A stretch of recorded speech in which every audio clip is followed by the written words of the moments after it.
Okay, so next for your pleasure, we've got the night lights. These are some of the most confusing lights I've ever used. Quite a show going on here. So there's this base sort of disco light.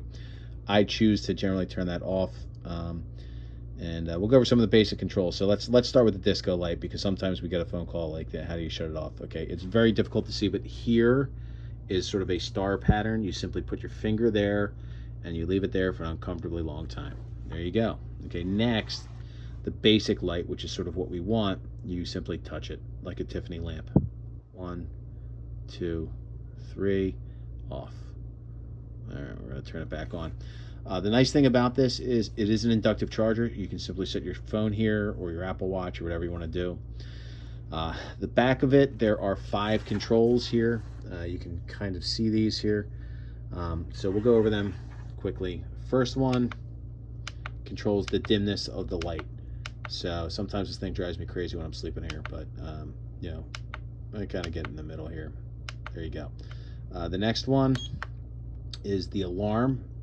We can go over setting the alarm here in a second. In this case, it's set for 10:29.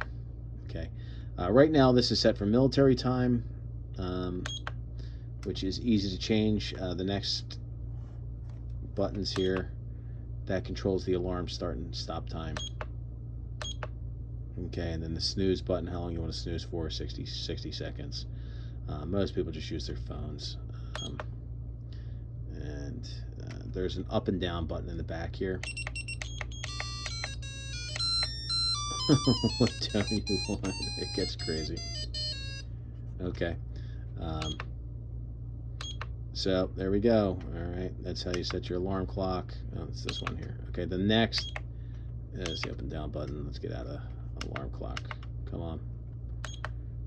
All right, so I think we're ready here. Okay. So the music, snooze, off.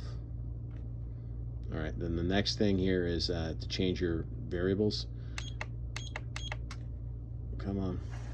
Where is it? It's this guy. Okay. Now, once you get to the clock mode, I'm sorry, changes it from Celsius to Fahrenheit, and then from military time to standard time. So we're going to set that to standard time. So the top button on the back controls the stuff.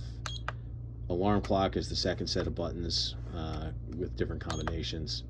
And then this is the running mode, and we change it from Celsius to Fahrenheit, and then from military time to regular time. And then there's also a whole bunch of other steps to set the date and time, but there's a little battery built into this thing, so when it loses time, it generally tends to work.